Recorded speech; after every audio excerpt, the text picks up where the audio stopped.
C'est qu'est-ce que Paul condamne dans les Colossiens.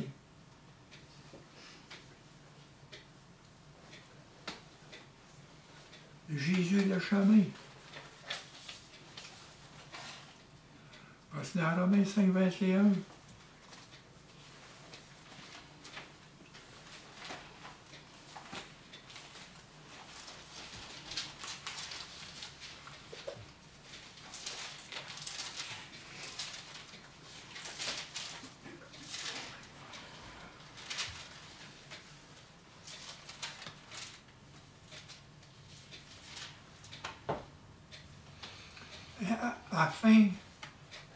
afin que le péché a régné par la mort, ainsi la grâce régnera par la justice, par la vie éternelle, par Jésus-Christ notre Seigneur. Par le Seigneur, c'est le chemin. Tout passe par lui.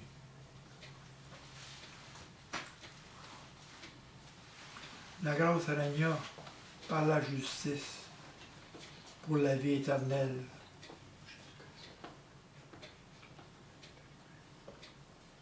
C'est par la foi en notre Seigneur Jésus-Christ que nous parvenons au Père. Est-ce qu'on voit ici, encore là,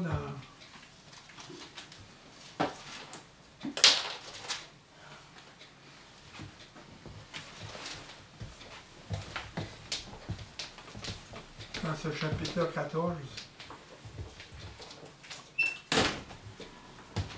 Thomas lui a dit, Seigneur, nous ne savons pas où tu vas. Comment faut-nous en connaître le chemin? Et après ça, Philippe lui dit, Seigneur, montre-nous le Père. Cela nous suffit. C'est que là, il y avait des doutes.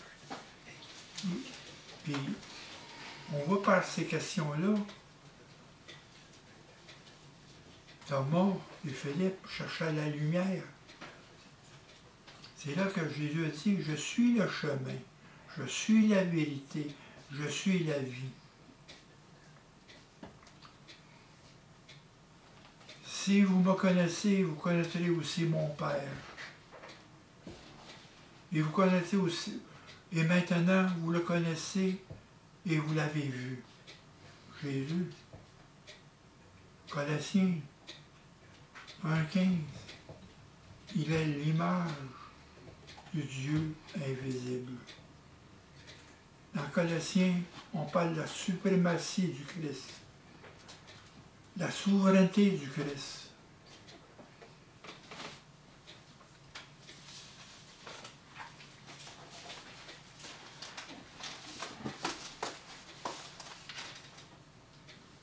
Puis Jésus est le chemin, parce que Jésus est le médiateur entre nous et Dieu. Il dit dans 1 Timothée 2,5 qu'il y a un seul Dieu, aussi un seul médiateur entre Dieu et les hommes, Jésus-Christ, homme. Remarquez l'écriture, Jésus-Christ, homme, il est venu en homme, il était le médiateur sur la terre, il est le médiateur pour nous, entre nous et Dieu. Nous faut nous approcher de Dieu par notre Seigneur Jésus-Christ en reposant sur sa mort expiatoire, capable de couvrir nos péchés. On s'approche de Dieu par la repentance. C'est ça qui est dit. Tout réveil, il faut soit précédé par la repentance. Et cette repentance-là doit nous suivre toute notre vie. C'est notre assurance. C'est notre assurance. Amen. Ce que j'aime aujourd'hui, parce que j'ai lu dans le livre de Néhémie, Néhémie, quand il est arrivé devant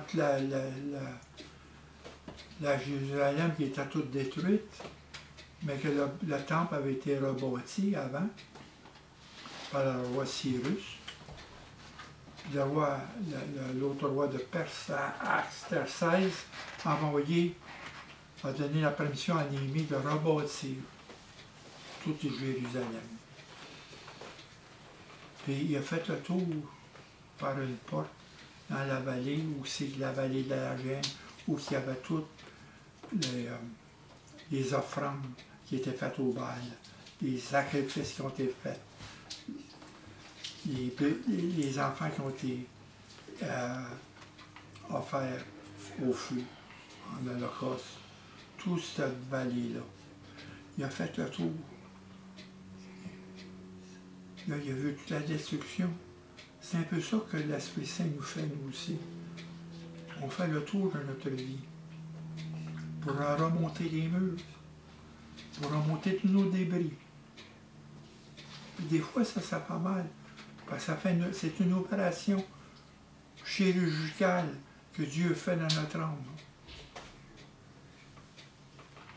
pour nous emmener à la fontaine d'eau, pour nous laver, pour nous purifier.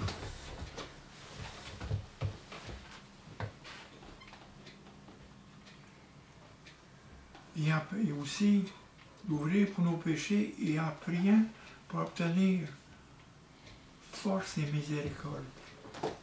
Ça nous prend de force. Et d'être soutenus dans nos besoins. Comme il dit dans les Hébreux, approchez-vous du trône de la grâce. Dans nos besoins. Il faut s'approcher du trône de la grâce. Nous devons invoquer au-dessus. Il faut invoquer Jésus, le médiateur. Nous devons l'invoquer au-dessus de toute autre créature par la prière. Il lui a attribué ainsi la place première dans nos vies. Car Jésus est avant toute chose. Toute chose est écrite par lui et par lui. Toute chose est soutenue en lui. Il est avant toute chose. En Colossiens. Il est avant toute chose. Il faut mettre Jésus avant toute chose dans nos vies. C'est ça, c'est notre expérience qu'on fait dans le marche, de laisser notre vie dans le monde, mourir en nous-mêmes, mourir au péché, mourir au monde et voir tout le temps vers le haut. Sacrifier, consacrer notre vie à Christ et non se conformer au monde présent. Changer notre pensée, renouveler nos pensées. Oui, c'est ce qui se fait à partir du moyen qu'on a reçu, Jésus, et on l'a accepté dans la vie qu'on a cru en lui, aller jusqu'à la fin que Dieu va nous rappeler. Tout ça se fait, tout le chemin faisant. La reconstruction de la personne que Dieu veut qu'on soit. Parce qu'on ne peut pas faire ça de nous-mêmes. C'est pas comme aller chez Simpson puis à sortir avec un habit neuf. Ça dure combien de temps? On est le même dans la vie. Hein? Puis dans Hébreux 8.6, on regarde dans Hébreux.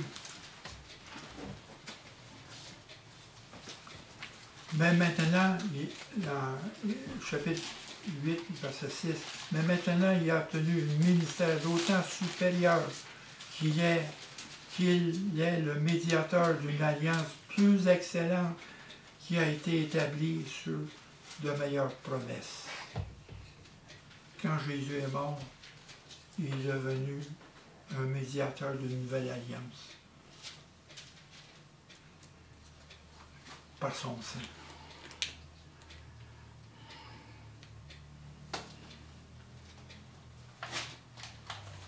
Regardez ça, notez dans Hébreux.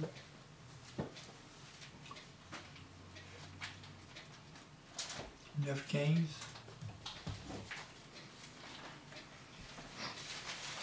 Il répète 3 fois cette chose-là.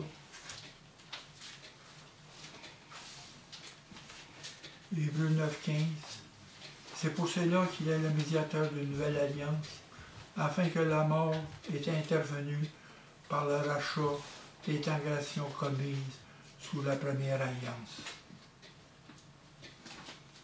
On n'est plus sous la loi, on est sous la grâce de Dieu. Hey, c'est beau ça, là. On est sanctifiés. Jésus est mort pour nos péchés. Et il nous a complètement blanchis. Aucune condamnation, aucune culpabilité, aucune honte. Même Jésus a dit, je ne suis pas honte d'être vos frères. Je n'ai pas honte d'être appelé frère. Jésus lui-même a dit, je n'ai pas honte d'être appelé frère.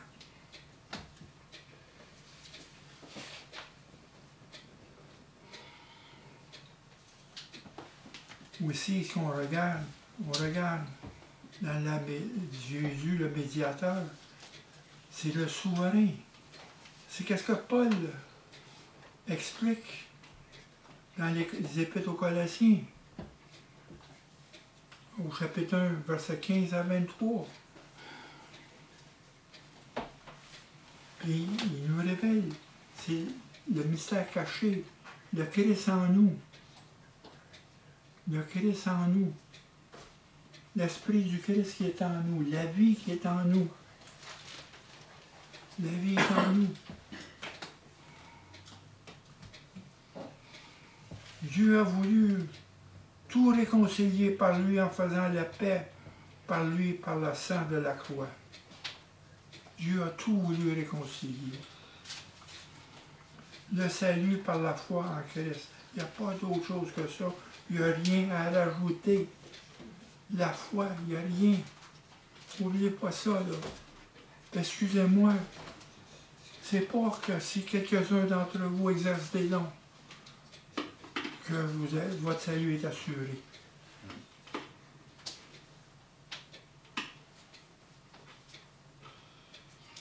Attendez-moi bien. C'est pas parce que quelques-uns parmi vous exercent des dons que vous êtes sauvés. La foi n'est pas dans l'exercice des dons, mais est en Christ, dans la personne du Christ lui-même, en nous. La communion avec lui. Parce que Jésus a dit, je suis le cep. Ça, là, c'est important, ça. Je suis le cep. C'est là la conclusion. Le cep veut dire dans la vigne. Dans la tradition, ils disent la vigne. Et le Père est le vigneron. C'est lui qui prune toute notre être. Il enlève tout ce qui est. Il nous transforme. Il enlève le mal qui est en nous. Il est la source de vie. Lorsque nous restons attachés à lui, il est la source de vie, à condition que nous restons attachés à lui.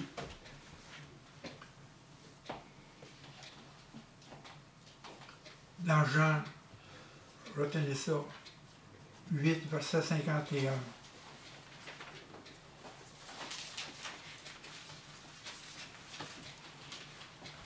En vérité, je vous dis, si quelqu'un garde ma parole, il ne verra pas la mort.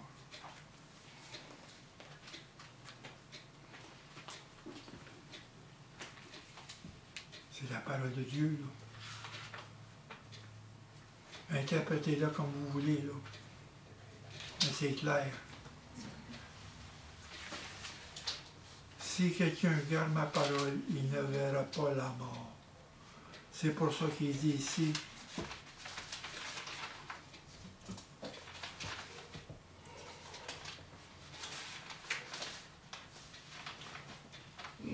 quiconque vit et croit en moi ne mourra jamais.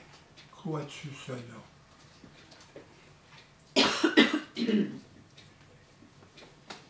Le Père est le vigneron.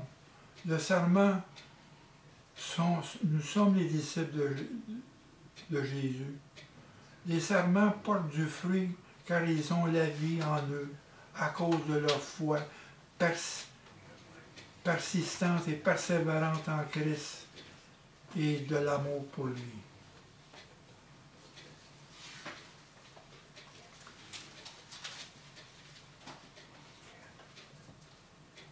Et si on voit dans Jean 4, 13, 14,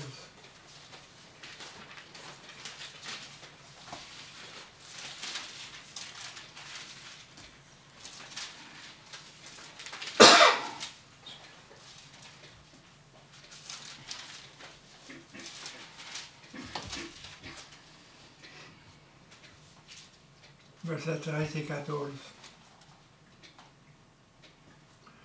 Jésus lui répondit, quiconque boit de cette eau aura encore soif, mais celui qui boira de l'eau que je lui donnerai n'aura jamais soif. Et l'eau que je lui donnerai deviendra en lui une source d'eau qui jaillira jusque dans la vie éternelle. Jésus est la source d'eau, la source de la vie. On parlait tout à l'heure de la parole. En elle était la vie.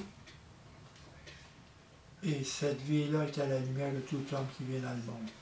Parole, vie et lumière. Parole, c'est l'eau. La vie, c'est le sang de Jésus. Et la lumière, c'est l'Esprit Saint.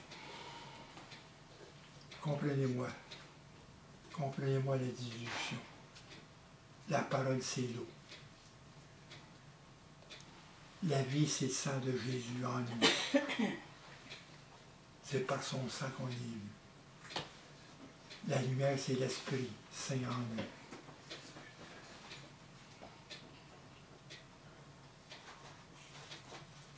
nous. L'eau est la vie spirituelle, communion constante avec la source d'eau vive.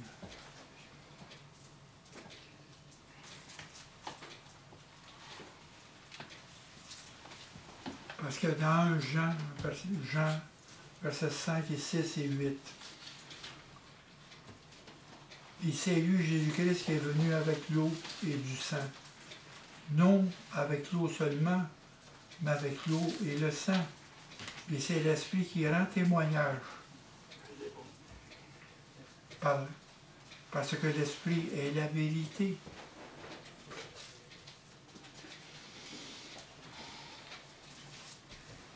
Il est venu avec l'eau et du sang, non seulement avec l'eau seulement, mais avec le sang, avec sa vie.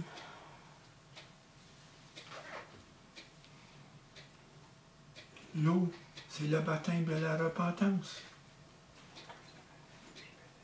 Et c'est l'Esprit qui nous témoigne de tout ça en nous, parce que l'Esprit est la vérité en nous. Et au verset 7, car il y en a trois qui rendent témoignage. L'Esprit, l'eau et le sang, et les trois sont d'accord. Il faut réunir ça. L'eau, le sang et l'Esprit Saint. La parole, la vie et la lumière.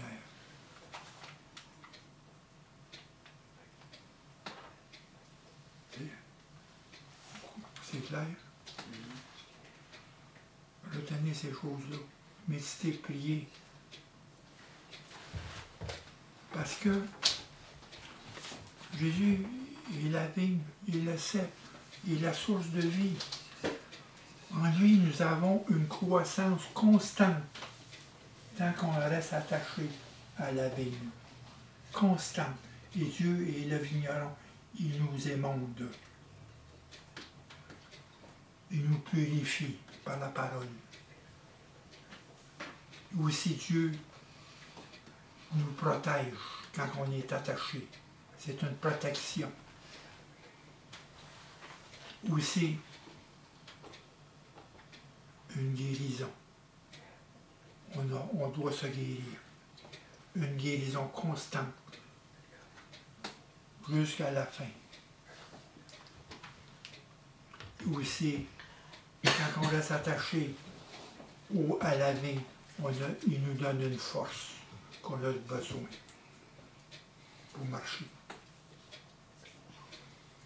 Aussi, il nous restaure, il nous rebâtit dans la personne que Christ a rachetée. Il rebâtit la personne que Christ a rachetée. Ne demandez pas pourquoi on passe à travers des épreuves. on arrive dans un trou à un moment donné. On n'est plus sur le haut de la montagne, on ne voit plus rien. Mais c'est ça. On est en train de se faire pruner, de se faire émonder. Ces épreuves-là sont là pour ça. Jésus est la véritable lumière. Quand on voit qu'on a vu, depuis qu'on a fait, on finit cette série-là, à Jean 6, Jésus est notre nourriture pour la vie éternelle.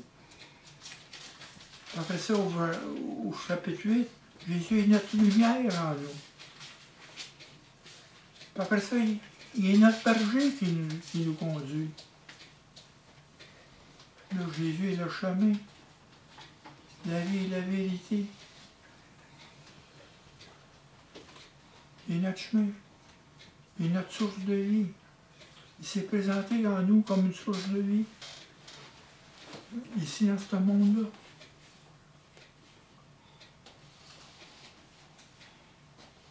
L'espérance est en lui.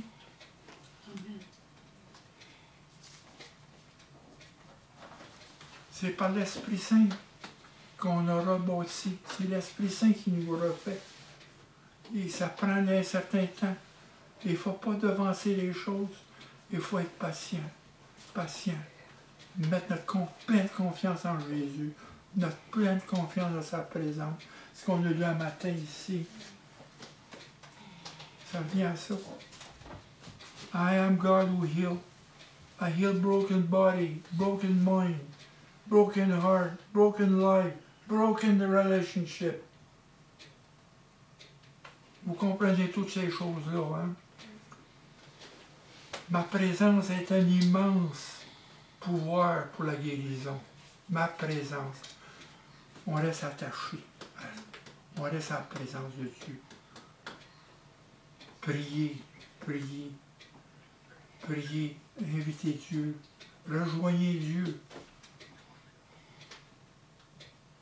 Parce que Dieu a fait en chacun de vous. Il a mis un sanctuaire en vous, où seul, faites en communion, à part du monde. C'est comme Moïse. Il y avait une tente d'assignation qui était en dehors du camp. Il sortait du camp, des activités, il s'allait dans la tente. Il y avait une nuée qui était là, personne ne pouvait rentrer. Il était seul, parlait avec Dieu. Il était l'ami de Dieu. C'est la même chose. Il a mis ça en nous. Il faut se reposer en lui. Puis, comme j'ai dit, votre part à vous, c'est d'avoir plein de confiance.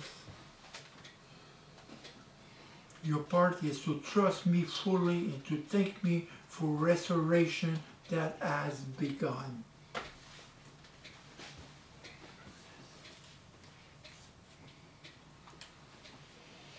Ne soyez pas troublés. On va avoir des tribulations. Jésus le dit. On va avoir des tribulations. Mais ici, je suis tout le temps avec vous. C'est la relation avec Jésus. Cherchez, à un moment donné, une place, un moment dans la journée. Chaque jour, c'est que vous sortez de toute activité pour entrer en relation dans l'attente de l'assignation qui est en vous. La même temps que Moïse, le sanctuaire de Dieu. Il a mis son sanctuaire en vous.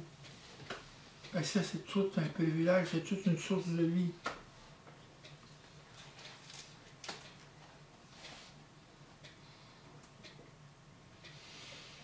Il a dit, ma grâce est suffisante. Ils font passer à travers des épreuves. Il y a une raison pour ça. Moi, je dis tout le temps, laissez la poussière retomber. N'ajustez pas rien. Faites votre calme. Calmez-vous.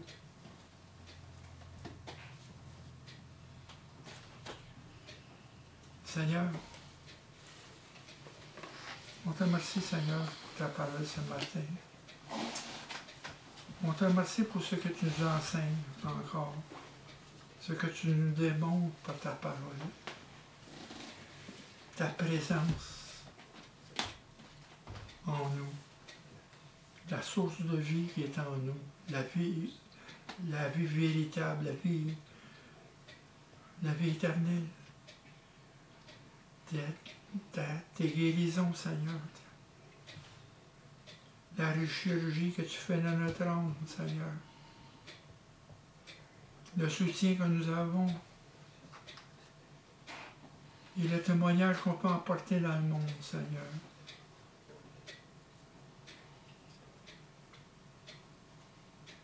Le témoignage, Seigneur, de ta bonté à travers tout ça, Seigneur. Et qu'on ait un vrai témoignage à travers tout ce qu'on passe. Que ta gloire est avec nous. Et que tu démontres à travers nous ta nature, ta force, ta puissance. Parce qu'on est encore là, sur le chemin avec toi. Alléluia. Alléluia. Merci Seigneur. Au nom de Jésus-Christ. Amen. Amen.